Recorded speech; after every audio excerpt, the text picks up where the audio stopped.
नमस्कार, आदाब। मैं नवेद सिद्दीकी। आप सुन रहे हैं Samajwadi party updates. Samajwadi party के अधिकृत YouTube channel @Samajwadi party TV पर लाइक करें, शेयर करें, सब्सक्राइब करें, बेल आइकन प्रेस करें ताकि सीधा संवाद आप तक पहुंचाया जा सके। समाजवादी आंदोलन के महानायक आचार्य नरेंद्र देव जी की 136वीं जयंती पर आज समाजवादी पार्टी के राष्ट्रीय अध्यक्ष एवं पूर्व मुख्यमंत्री श्री अखिलेश यादव ने राजधानी लखनऊ में गोमती नदी किनारे स्थित आचार्य नरेंद्र देव के स्मारक पर पहुंचकर पुष्पांजलि कर नमन किया। इस अवसर पर आचार्य जी के परिवारीजन, पौत्र श्री यशोवर्धन तथा श्रीमती मीरावर्धन आयोजक मौजूद रहीं। इस अवसर पर मीडिया से वार्ता करते हुए अखिलेश यादव जी ने कहा कि आचार्य नरेंद्र देव समाजवादी आंदोलन के जनक हैं। आचार्य नरेंद्र देव जी समाजवादी विचारों के साथ साथ बौद्ध शिक्षा और आंदोलन से भी प्रभावित थे। वो बहुत विद्वान और महान शिक्षाविद थे। वो राष्ट्र और मानवता के प्रति समर्पित थे। आज हम सभी समाजवादी लोग आचार्य जी के विचारों पर चलते हुए समाजवादी आंदोलन को मजबूत करेंगे। उन्होंने कहा कि देश में खुशहाली और विकास समाजवादी रास्ते से ही आएगा। ऐसे समय में जब देश में अमीरी और गरीबी की खाई बढ़ रही है, कुछ ताकतें समाज में नफरत फैला रही हैं, सभी को आचार्य नरेंद्र देव के बताए रास्ते पर चलने का संकल्प लेना चाहिए। श्री अखिलेश यादव ने कहा कि भाजपा झूठ बोलने वाली पार्टी है। भाजपा के लोग फर्जी बातें करते हैं, झूठे वादे करते हैं। भाजपा ने नए शहर बसाने और शहरों को स्मार्ट बनाने का वादा किया था, लेकिन आज सभी शहरों में यातायात की स्थिति बेहद खराब है। भाजपा अपना मैनिफेस्टो ही भूल गई है। साफ सफाई नहीं है, हर जगह जाम है, यातायात व्यवस्था पूरी तरह से ध्वस्त है, नदियों में गंदगी है, सफाई कहीं भी नहीं है। श्री अखिलेश यादव ने कहा कि भाजपा ने कोई वादा पूरा नहीं किया।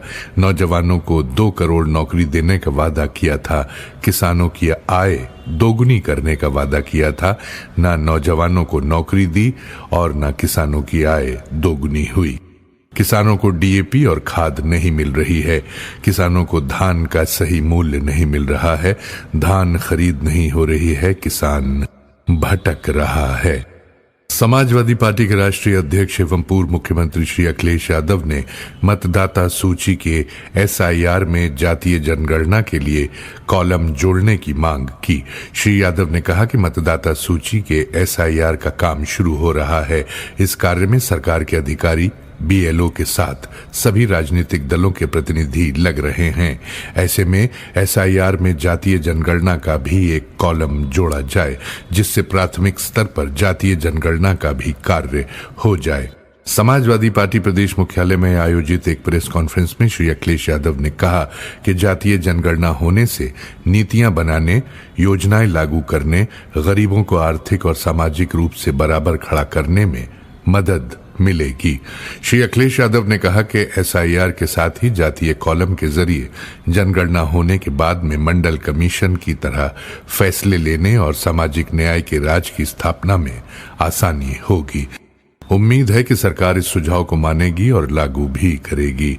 श्री अखिलेश यादव ने बिहार विधानसभा चुनाव को लेकर कहा कि भाजपा जिन मुद्दों को उठा रही है, उसके लिए भाजपा की केंद्र सरकार ने इतने वर्षों में क्या किया। बिहार में कानून व्यवस्था खराब है, हत्याएं हो रही हैं, चुनाव के दौरान हत्या हो गई। ये घटनाएं बिहार में प्रदेश और केंद्र सरकार की कार्यप्रणाली पर प्रश्न चिन्ह लगा रहे हैं। कानून व्यवस्था पर दूसरों से सवाल पूछने वालों की सरकार में क्या हो रहा है।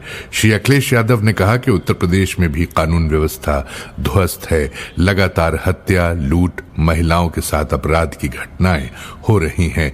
देश में सबसे ज्यादा महिलाएं और बेटियां उत्तर प्रदेश में असुरक्षित हैं। अब तो भाजपा संगठन में भी महिलाएं उन्हीं के नेताओं से सवाल पूछ रही हैं, शोषण के आरोप लगा रही हैं।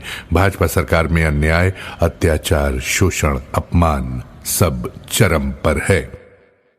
श्री अखिलेश यादव ने कहा कि महंगाई और बढ़ती लागत मूल्य के अनुपात में गन्ना मूल्य कम बढ़ाया है। किसानों को गन्ने का लाभकारी मूल्य मिलना चाहिए। सरकार गन्ने से मुनाफा कमा रही है, विज्ञापन बड़े बड़े दे रही है, लेकिन किसानों को लाभकारी मूल्य नहीं दे रही है। सरकार ने गन्ने की कीमत कम बढ़ाई, प्रचार ज्यादा करा है। सरकार मिल मालिकों से मिली हुई है। बहराइच की चीनी मिल गन्ना किसानों का 100 करोड़ रुपए से ज्यादा लेकर भाग गई। भाजपा सरकार किसान को खाद, डीएपी, एनपीके नहीं उपलब्ध करा पा रही है। कीटनाशक, डीजल, बिजली सब महंगा है। धान की खरीद नहीं हो रही है, बिचौलिए मुनाफा कमा रहे हैं।